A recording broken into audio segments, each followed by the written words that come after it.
विष्णु आपसे संयुक्त हो, आसक्त हस्ती मास पर होना तुझे नहीं युक्त हो। पावन परम निज आत्म में मनवृत्ति अपनी जोड़ दे, संतोष समता कर जहाँ ममता अहंकार छोड़ दे।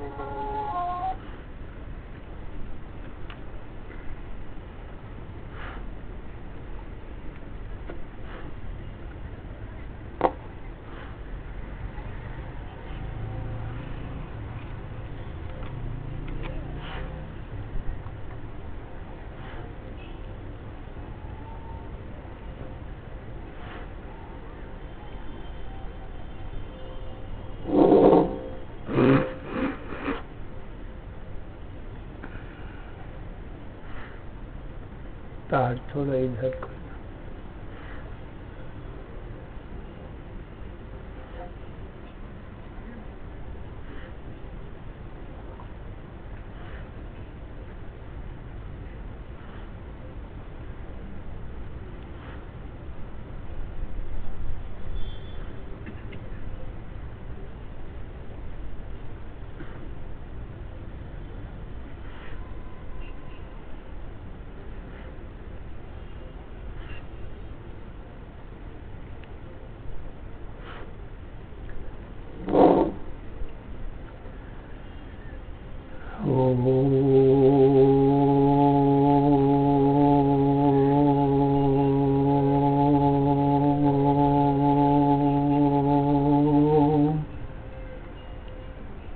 चैतन्यं शाश्वतं शान्तं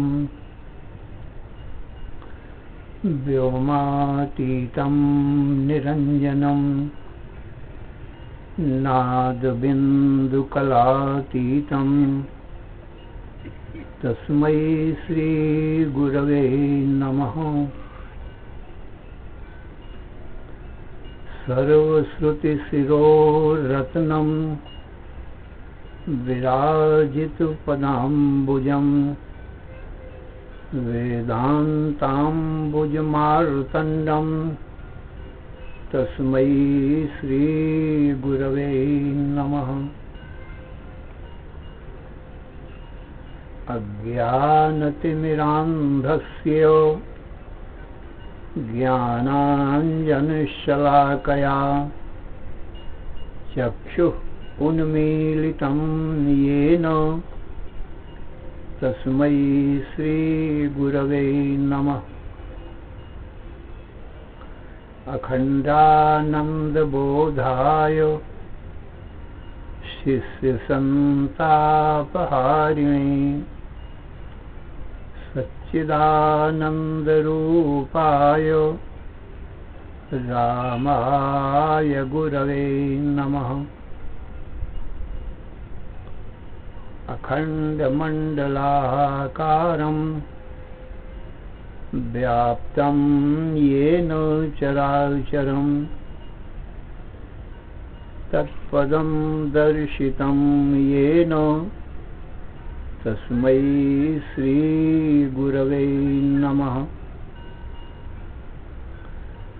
गुरुर्ब्रह्मा गुरुर्विष्णुः गुरुर्देवो महेश्वरः गुरुः साक्षात् परं ब्रह्म तस्मै श्रीगुरवे नमः।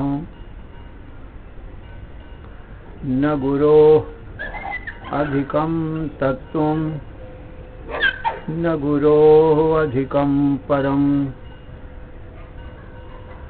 गुरोः परतरं नास्ति तस्मात् सम्पूज्यते गुरोः। ध्यानमूलं गुरोर्मूर्तिः पूजामूलं गुरोः पदम् मन्त्रमूलं गुरोर्वाक्यम् मोक्षमूलं गुरोः कृपा। ॐ नमो ब्रह्मादिभ्यो ब्रह्म विद्या संप्रदाय कर्तृभ्यो वंश ऋषिभ्यो महद्भ्यो नमो गुरुभ्यः। सर्वोपप्लवरहितः प्रज्ञानघनः प्रत्यगर्थो ब्रह्मैवाहमस्मि।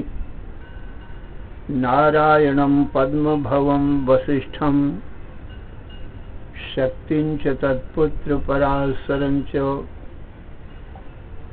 व्यासं शुकं गौडपदं महान्तं गोविन्दयोगीन्द्रमथास्य शिष्यं श्रीशङ्कराचार्यम् अथास्य पद्मपादं च हस्तामलकं च शिष्यं तन्त्रोटिकं वार्तिककारमन्यान् अस्मद्गुरून् सन्ततमानतोऽस्मि। श्रुतिस्मृतिपुराणानाम् आलयं करुणालयं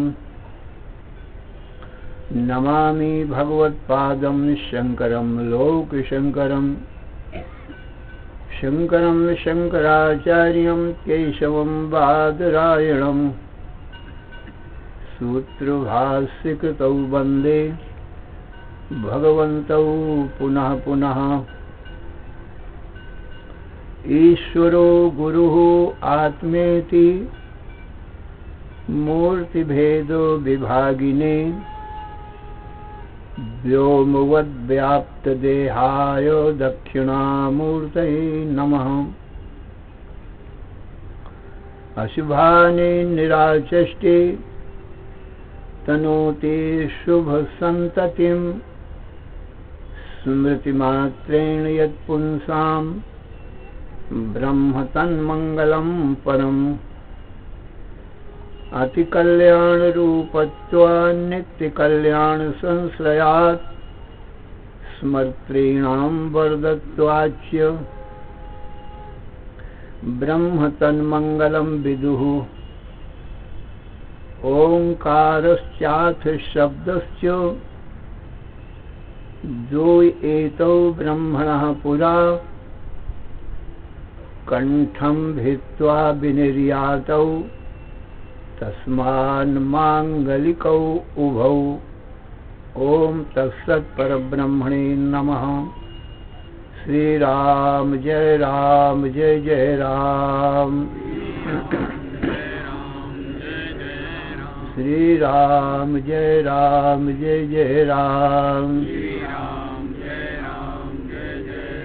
श्री राम जय जय राम।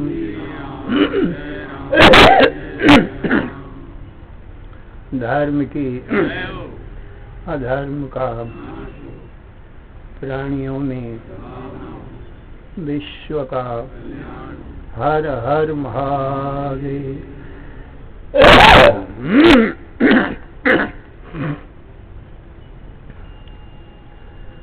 अशरण शरण या कारण करुण करुणा वरुणालय। कर्तुम अकर्तुम अन्यथा कर्तुम समर्थ नित्य शुद्ध बुद्ध मुक्त स्वरूप अनंत कोटि ब्रह्मांड नायक परात्पर पूर्णतम पुरुषोत्तम परब्रह्म सच्चिदानंद घन सर्वज्ञ सर्वशक्तिमान सर्वाधार सर्वाधिष्ठान भगवान श्री कृष्ण से अर्जुन ने पूछा, हे भगवान, कार्पण्य दोषोपहत स्वभावः पृच्छामि त्वां धर्म सम्मूढ़ चेता यच्छ्रेयः स्यान् निश्चितं ब्रूहि तन्मे शिष्यस्तेऽहं साधिमां त्वां प्रपन्नम्। हे भगवान, अज्ञानता के कारण अज्ञान जनित मोह के कारण मेरा स्वभाव नष्ट हो गया है। धर्म को भी सम्यक प्रकार से नहीं जानता हूँ। मेरा परम कल्याण किस प्रकार से होगा उस उपाय को भी नहीं जानता हूँ। इसलिए मैं आपका शिष्य हूँ, आपकी शरण में हूँ। मेरा तन मन बुद्धि प्राण आपके चरणों में अर्पण है। आप मेरे परम कल्याण का उपाय बताओ। तो भगवान श्री कृष्ण बोले, हे अर्जुन, जो तुम चाहते हो परम कल्याण, वो तो मुझ सच्चिदानंद घन ब्रह्म का ही स्वरूप है, और जो मेरा स्वरूप है वही तुम्हारा स्वरूप है।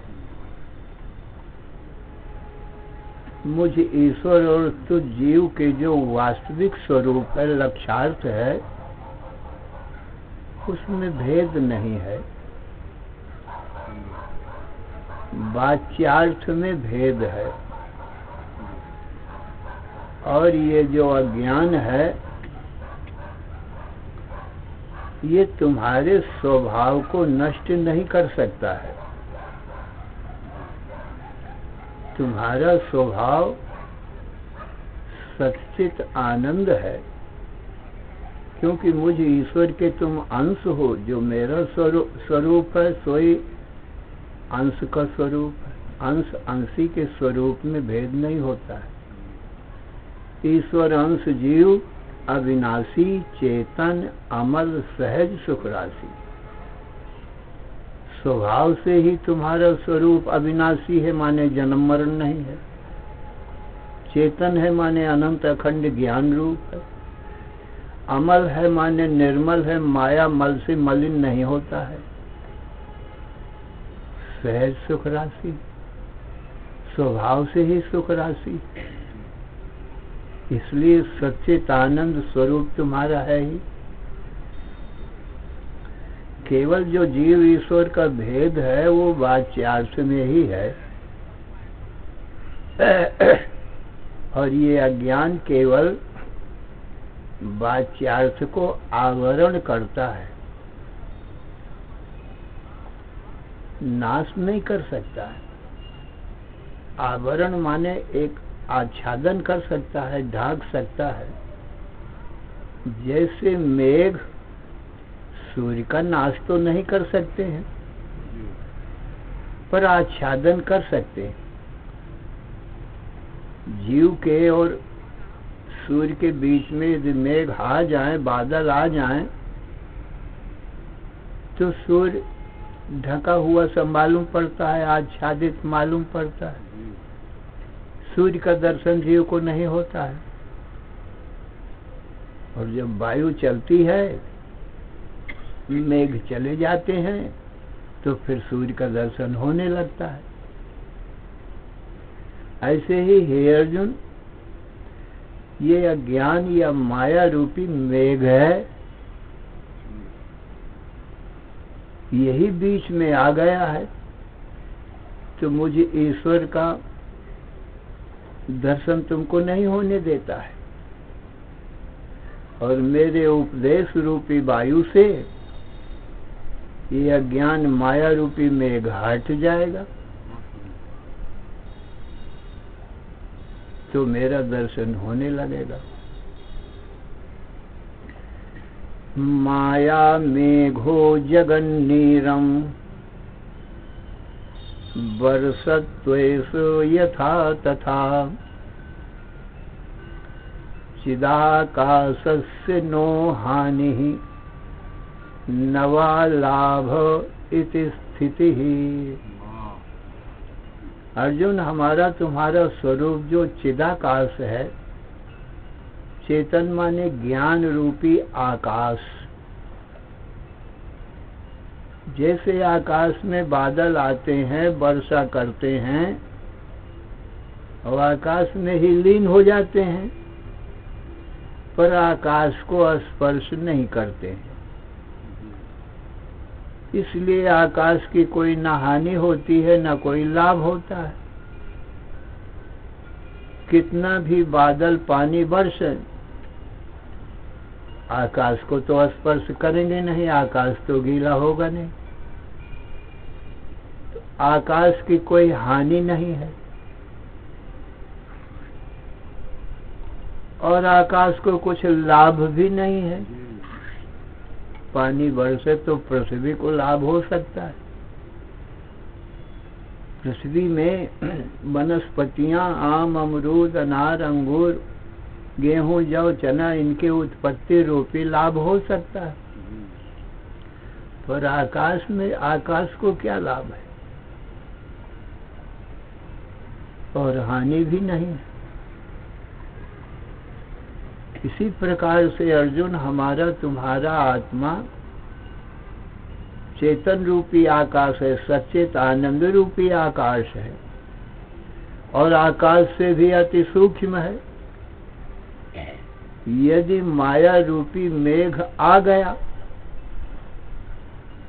देखो अपने आप ही मेघ आकाश में आते हैं। आकाश मेघों को बुलाता तो है नहीं और हटाता भी नहीं है, न वर्षा करने को कहता है और न मना करता है। इसी प्रकार से हमारा तुम्हारा आत्म तत्व न माया रूपी मेघ को बुलाता है और नहीं भगाता है, और जगत रूपी वर्षा करने को भी नहीं कहता है, और मना भी नहीं करता है कि मत बरसो। अपने आप माया आती है, निद्रा रूपी माया है, तो निद्रा अपने आप आ जाती है रोज। और जागृत स्वप्न ये जगत है, इतनी वर्षा भी कर देती है। मेघ तो निद्रा रूप है, अज्ञान अंधकार रूप है, यही माया मेघ है, वो तो एक है। परंतु जैसे वर्षा की बूंदें नहीं गिनी जा सकती कितनी है, ऐसे ही ये माया रूपी मेघ की वर्षा, ये जो नाम रूप है, स्त्री पुरुष मनुष्य पशु पक्षी वृक्ष पर्वत सूर्य चंद्र, ये कितने हैं, इनकी कौन गिनती कर सकता है। ये सब नाम रूप वर्षा की बूंदें हैं माया रूपी मेघों की। परंतु आत्मा रूपी आकाश में ये आ गई है माया, और जागृत स्वप्न जगत की वर्षा भी कर दिया है। परंतु चिदाकाश आत्मा इसका दृष्टा ही रहता है। माया रूपी मेघ निद्रा का भी दृष्टा है, और जागृत स्वप्न का ये जगत है, ये निद्रा रूप माया की बरसात है, इनका भी दृष्टा है और अलग रहता है। इसलिए न माया स्पर्श करती है माया रूपी मेघ आत्मा को, और न उसकी बरसात जागृत स्वप्न का संसार ही छूता है। आत्मा असंग ही रहता है।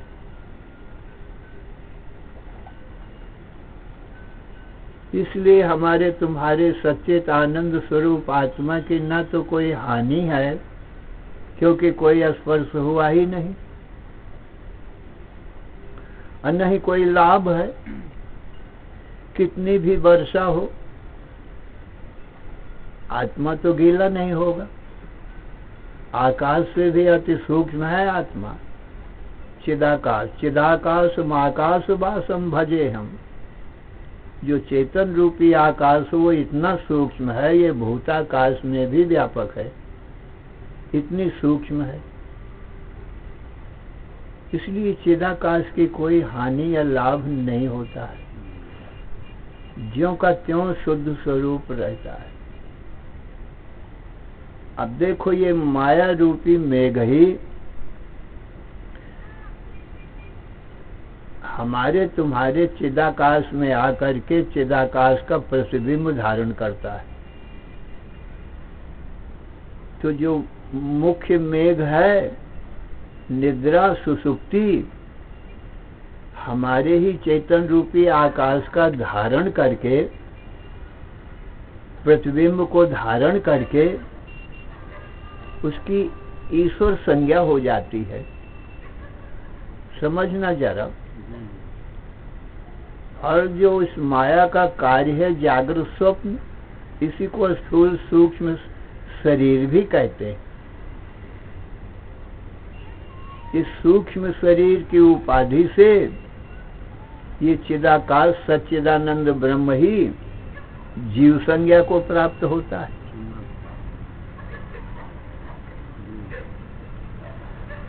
तो सुसुप्ति में जो प्रतिबिंबित हुआ है हमारा तुम्हारा आत्म तत्व ब्रह्म तत्व, वो सर्वज्ञ नामक ईश्वर है, उसी को प्राज्ञ भी कहते हैं।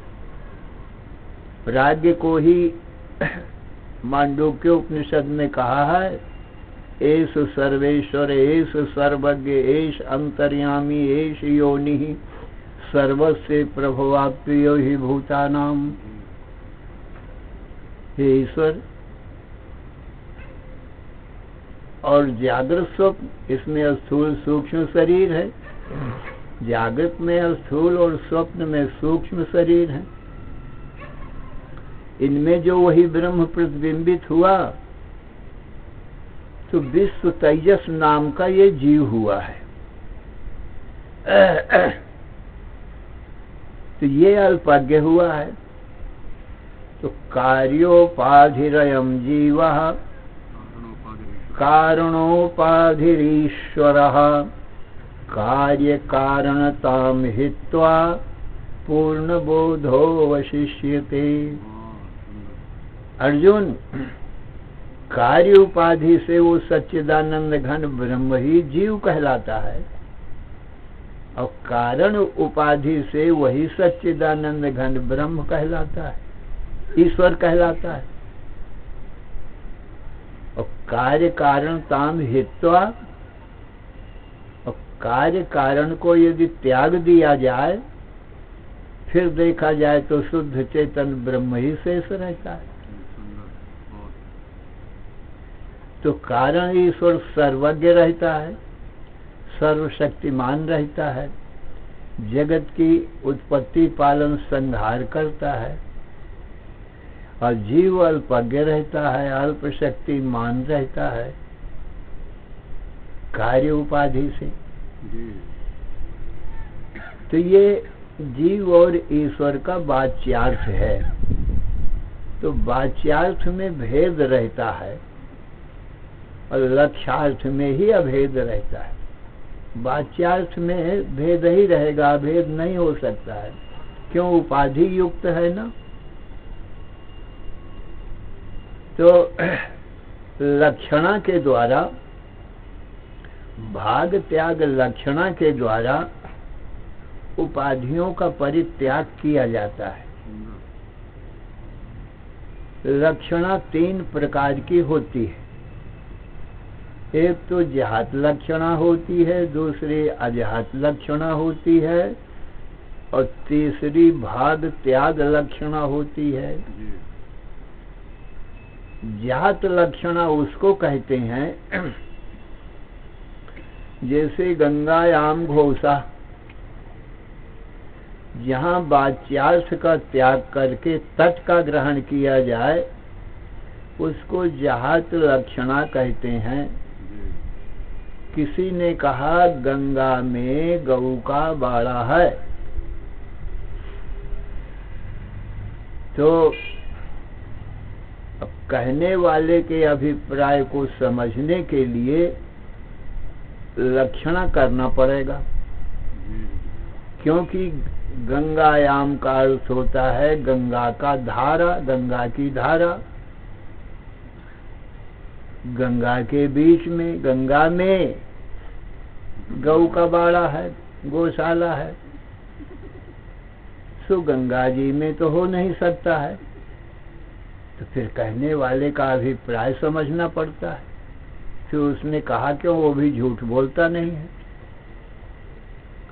जैसे किसी ने कहा गंगा जी में सत्संग होता है, तो अब गंगा जी का अर्थ होता है गंगा की धारा। तो गंगा की धारा में तो सत्संग हो सकता नहीं है। तो कहने वाले का अभिप्राय समझना पड़ेगा, तो लक्षणा करना पड़ेगा, तो गंगा का तट समझा जाएगा। गंगा के किनारे गौ का बाड़ा है, गंगा के किनारे सत्संग होता है, ये अर्थ निकला।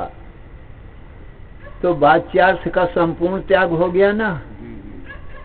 वाच्यार्थ तो था गंगा में गौ का बाड़ा है, उसका त्याग हो गया, किनारे का ग्रहण हुआ।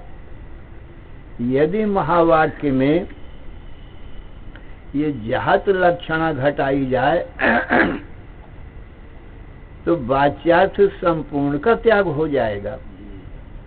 माने उपाधि और उपहित चेतन दोनों का त्याग हो जाएगा। तो बचेगा क्या किनारा बचेगा? तो अनर्थ की ही प्राप्ति होगी, कोई अर्थ सिद्ध नहीं होगा। क्योंकि वाच्यार्थ से जब संपूर्ण त्याग दिया जाएगा तो किनारे में बचेगा क्या? इतना तो संपूर्ण स्वरूप है चेतन, और ये उपाधि उपहित, और उपाधि चेतन उपहित है, और ये कार्य उपाधि है, कार्य कारण उपाधि है। तो कार्य कारण उपाधि दोनों ज्यों की त्यों बनी रहेंगी, तो उसमें एकता नहीं हो सकेगी। तो कहा दूसरी लक्षणा फिर घटाओ। दूसरी अजाहत लक्षणा है। अजाहत लक्षणा में क्या होता है? वाच्यार्थ संपूर्ण ज्यों का त्यों बना रहता है, कुछ अधिक का ग्रहण होता है।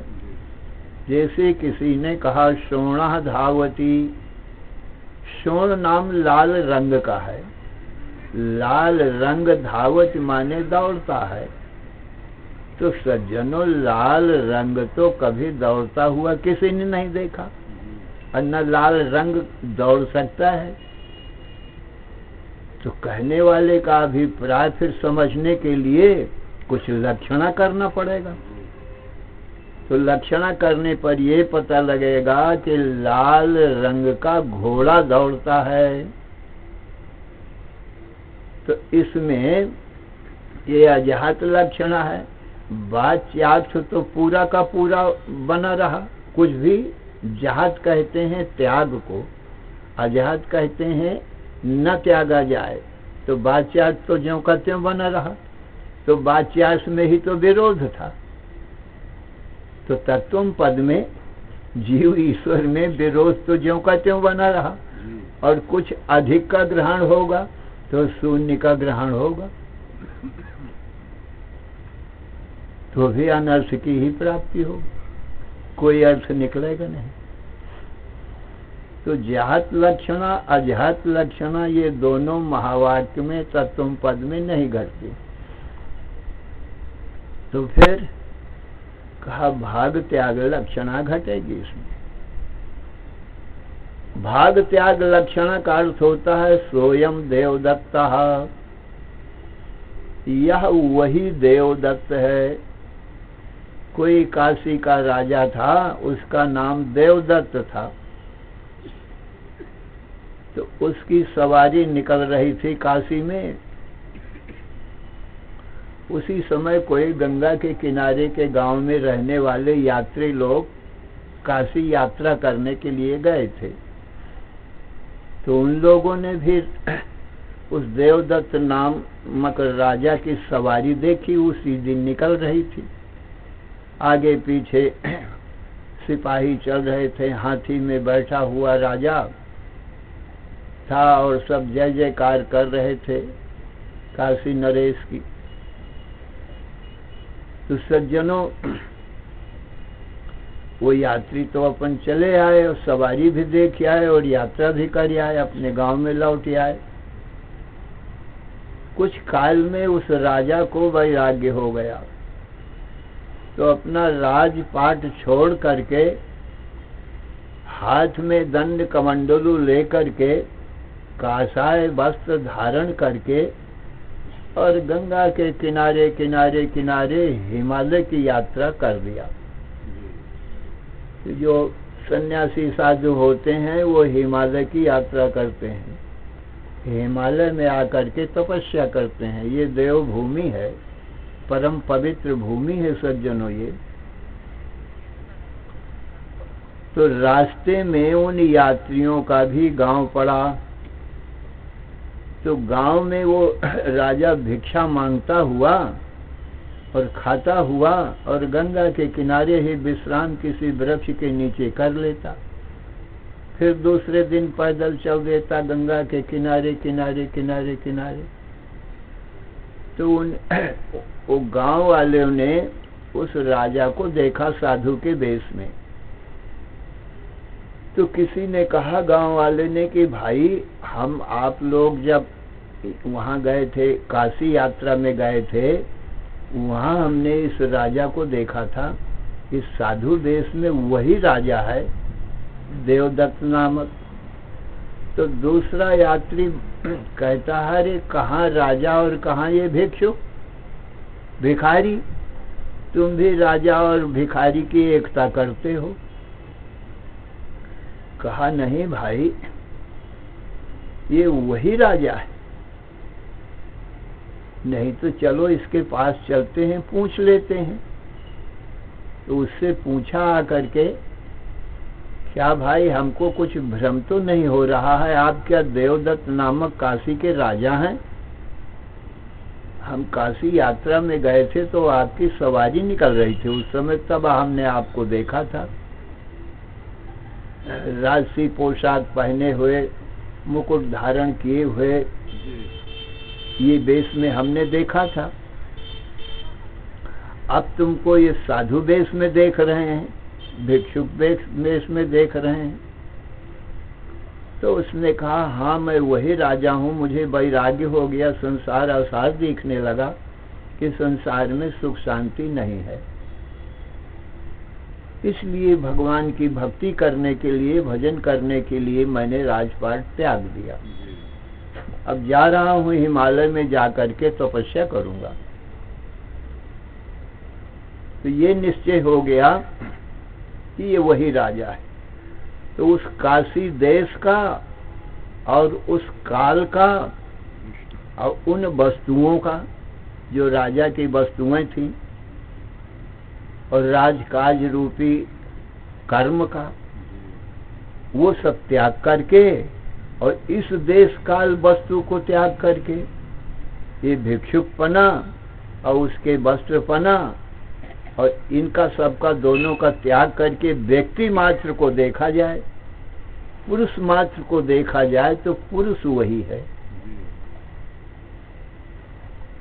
इस प्रकार से राजा और भिक्षुक की पुरुष रूप से एकता हो गई। वह देश काल और यह देश काल दोनों को त्याग दिया गया। तो शुद्ध स्वरूप वो राजा का जो है पुरुष रूप वही शेष रहा। इसी प्रकार से यहाँ भाग त्याग लक्षणा में माया अविद्या विहाय, माया और अविद्या को विहाय माने छोड़ दिया जाए, दोनों उपाधियों को छोड़ दिया गया। जब दोनों उपाधियों को छोड़ दिया गया तो सर्वज्ञता अल्पज्ञता आदि जो उसके धर्म थे ईश्वर के और जीव के, वो भी छूट गए। तो बचा क्या? खाली चेतन भाग बचा। ये उपाधि से सर्वज्ञता अल्पज्ञता थी, शुद्ध स्वरूप में तो न सर्वज्ञता है न अल्पज्ञता है। वो एकता है, आकाश के समान एक है, उसमें भेद नहीं है। जैसे घटमट की उपाधि को त्याग कर दिया जाए तो आकाश आकाश दोनों में एक है। उपाधि भेद से घटाकाश और मठाकाश का भेद होता।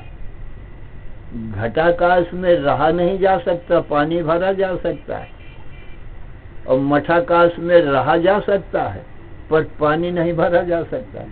ये विरोध है। लेकिन घटमठ उपाधि को त्याग दिया जाए तो आकाश मात्र में कोई भी भेद नहीं है। एकता है दोनों की, घटाकाश की और मठाकाश की एकता हो जाती है। इस प्रकार से सज्जनों भाग त्याग लक्षणा के द्वारा तत्व पद का शोधन होता है। तत्पद का अर्थ होता है ईश्वर और तोम पद का अर्थ होता है जीव। तो कार्योपाधिरयम जीवः, तुम पद का अर्थ हुआ कार्य उपाधि वाला जीव, और तत्पद का अर्थ हुआ कारणोपाधिरीश्वर, कारण उपाधि से तत्पद का अर्थ ईश्वर होता है।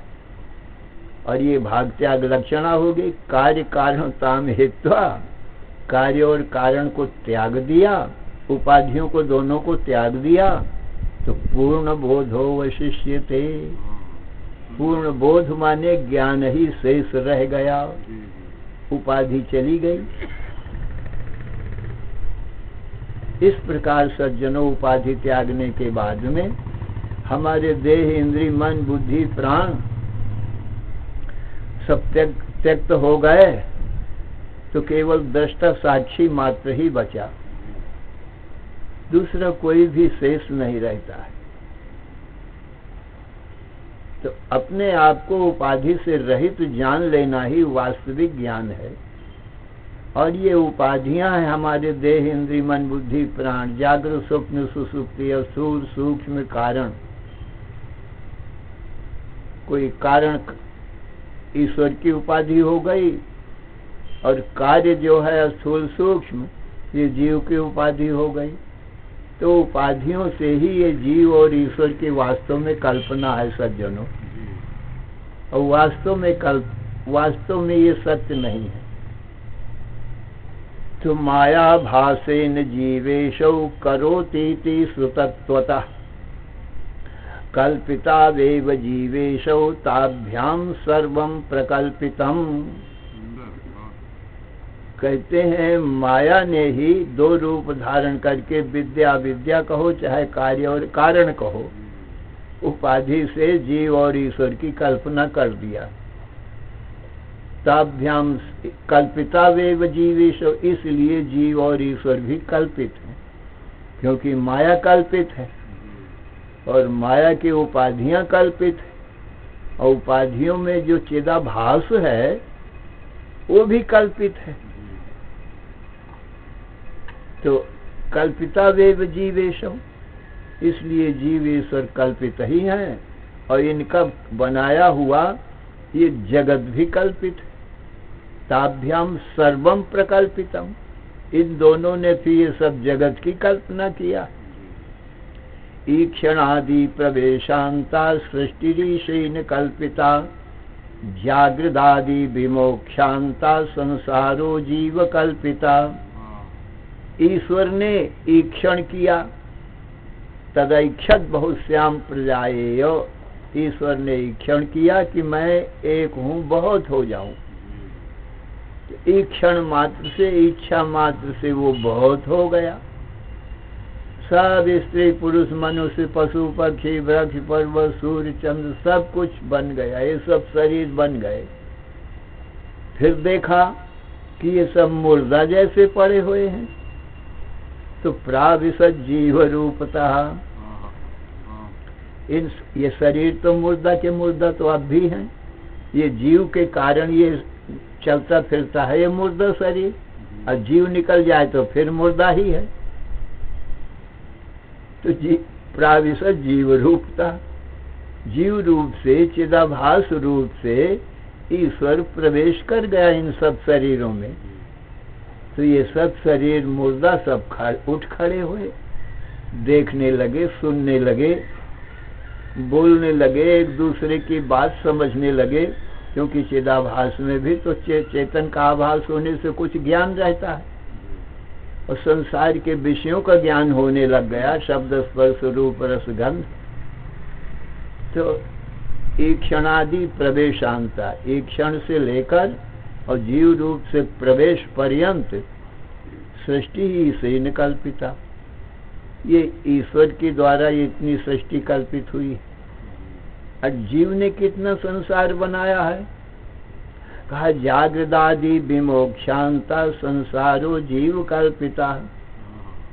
ये इतना जीव की सृष्टि है, जागृत स्वप्न और सुसुप्ति और बंध और मोक्ष, इतनी जीव की सृष्टि है। जागृत स्वप्न सुसुप्ति और बंध मोक्ष।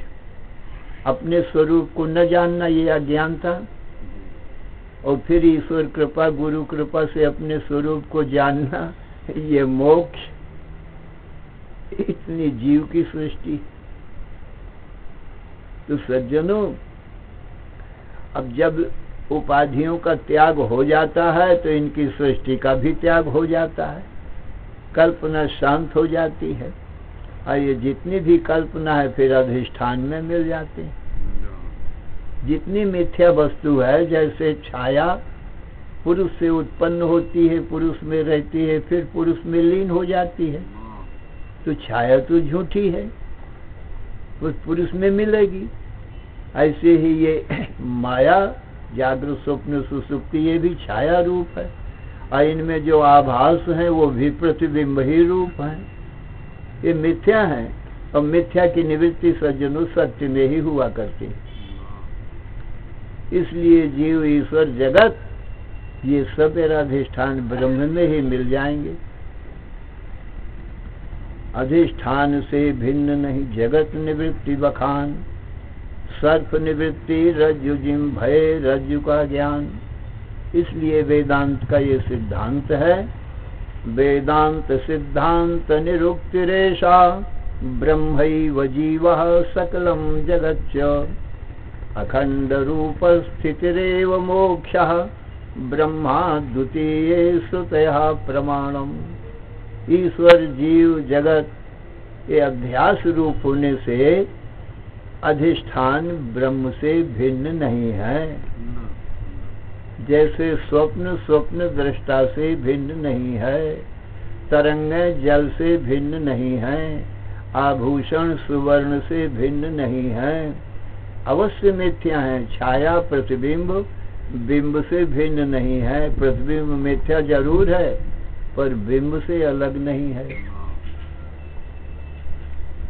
तो इस प्रकार से सज्जनों, भगवान ने कहा ये अज्ञान स्वभाव का नाश नहीं करता है, किंतु आवरण ही करता है, और आवरण की निवृत्ति ज्ञान से हो जाती है। श्री राम जय राम, जय जय राम। श्री राम जय राम, जय जय राम। श्री राम जय राम, जय जय राम। धर्म की अधर्म का, प्राणियों में विश्व का, हर हर महादेव।